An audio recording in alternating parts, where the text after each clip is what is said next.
यहाँ पे आवाज़ सुनाई दे रही है। माफ़ कीजिएगा सर, पर हमको समझ में नहीं आ रहा है कि हम यहाँ क्या कर रहे हैं। हमको संतोष को ढूंढना चाहिए, बार बार बार एक ही जगह आकर के समय बर्बाद करना चाहिए। पहले आ चुके अच्छा हैं ना ये सर। एक सेकंड, इसने मुझे हथकड़ी बांध दी है। इसके पहले क्या हो चुका है?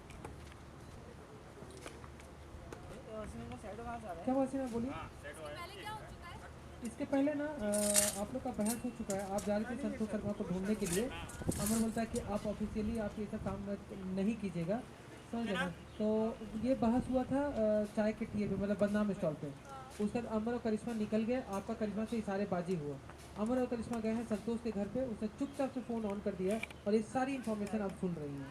ठीक है, बाहर क्यों सुन रही? थाने में बैठने का भी सुनूं मैं जो नहीं, करती आप बाहर निकली है ना, कि अगर वहाँ से कहीं मान लीजिए कोई जगह का पता चला तो आप उससे पहले पहुँचना पड़ेगा ना, क्योंकि अमर आपको देखेगा तो आप पर क्लेम कर सकता है ना। ठीक है। ऑफिशियली डीएसपी तो मना किए हैं आपको। ठीक है, रेडी।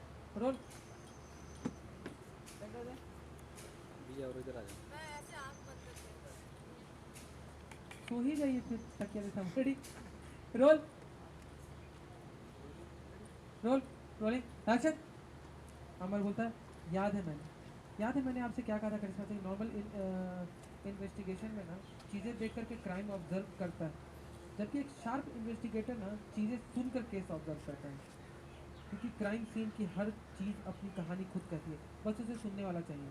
यहाँ पे देखिए आवाज़ें आ रही है, आवाज़ें आ रही है। वहाँ पर अमर ने बोला, ये संतोष शर्मा का डंडा है, इस पर ये सूखे खून के धब्बे। Sharp rolling action. ये संतोष शर्मा का डंडा है, इस पर ना ये सूखे खून के धब्बे। चार मतलब कुछ तो फिजिकल स्ट्रगल भी हुआ था संतोष शर्मा और अपने हमलावर के साथ। देखिए, ये देखिए नीचे फ्लोर देखिए, फ्लोर को देखिए, क्या नज़र आ रहा है आपको।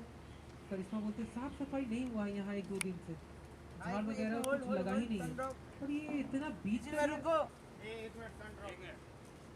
तो अच्छा है ना, इतना बीच का एरिया साफ क्यों।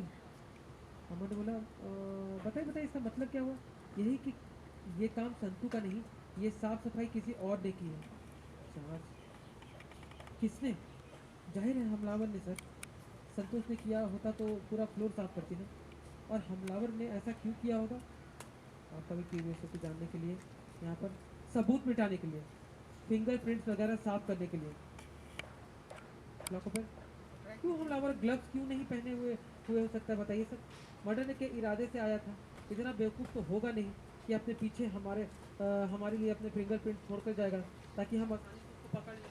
ये अमन ने बोला, आप भी एग्री उस तक पहुंच जाए। और वो अगर ग्लव्स पहने हुए था तो फिंगरप्रिंट का क्या मतलब। तो फिर ये सफाई किस लिए, सोचिए सोचिए जरा, जोर दीजिए, थोड़ा दिमाग पर सूझेगा वो। तुम्हें आवाज आई, ये तो नींद की गोली है कि सीसी है सर। है? नींद का गोली, पर सिर्फ ढक्कन है, सीसी नहीं है। अमर उधर गया, संतोष के ड्यूटी वाले डंडे पर खून के धब्बे, यहाँ कमरे के सिर्फ कुछ हिस्सों की सफाई, ये स्लीपिंग पिल्स की बोतल का ढक्कन, कांच के टुकड़े। कुछ समझ में आया कि नहीं करिश्मा सिंह। आपका भी थॉट समझ में नहीं आ रहा कि क्या होगा। नहीं सर, ये सारी चीज़ें कहानी के वो बिखरे टुकड़े करिश्मा सिंह, जिन्हें अगर थोड़ी सी होशियारी से आपस में जोड़ा जाए ना तो यहाँ क्या हुआ था उसे समझना इतना मुश्किल नहीं होगा। तो चलिए जोड़ते हैं इन बिखरे टुकड़ों को। तो मेरे ख्याल से हुआ कुछ यूँ होगा। ये आवाज़ें आ रही हैं, सॉल्व कर रहे हैं वो। हमलावर ने घर में एंटर होते ही सबसे पहले, थोड़ा ब्रीदिंग रखिएगा वो। Rolling action. हमलावर ने घर में एंटर होते ही ना सबसे पहले संतोष को बेहोश कर दिया होगा। उसके बाद बेहोशी की दवा की शीशी खोली होगी, जिसके दौरान शीशी का ढक्कन गिरा, यहाँ नीचे चला गया। शीशी की सारी गोलियां पानी के गिलास में डालकर मिलाई ताकि संतोष को पिलाए, और संतोष की मौत क्लियर कट एक सुसाइड केस लगे। चार चार बहुत डिटेल में गया ये, correct. Block open. Medically sleeping pills के ओवरडोज हुई सुसाइड, जो संतोष शर्मा ने जानबूझकर अपनी मर्जी से अपनी जान देने के लिए खाई। अमर बोला फिर, पर अब जब उसने ये नींद की गोलियां संतोष को खिलाने की कोशिश की होगी ना, तब तक संतोष शर्मा थोड़ा थोड़ा बहुत होश आ गया होगा, और उसने उसी थोड़े बहुत होश में हमलावर का विरोध किया होगा। दोनों में हाथापाई हुई, संतोष के हाथ में साइड में रखा उसका डंडा आ गया हाथ में, और उसने जोर से उसे दे मारा। इसी टक्कर से गिलास टूट गई। Charge correct. संतोष के डंडे के हमला पर वार किया हमलावर ने तो शायद इस बार से बच गया। उसके हाथ से नींद की गोलियां वाला गिलास गिर के टूट गया। जाहिर है अब हमलावर ने संतोष को काबू में रखने के लिए उसे फिर से बेहोश किया होगा।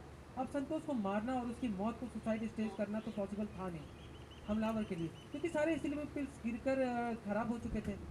Lock open. संतोष को बेहोश छोड़कर नई स्लीपिंग पिल्स लाने का तो कोई सेंस था नहीं, तो हमलावर का पूरा प्लान फेल हो चुका था। पीछे पासिंग उसकी समझ में नहीं आ रहा था कि वो क्या करे। फाइनली उसे एक सिचुएशन सूझी। वो उसने क्या किया कि उसने यहाँ जो हुआ ना उसके सबूत मिटाने की पूरी कोशिश की। साफ सफाई की यहाँ और बेहोश संतोष को लेकर यहाँ से चला गया।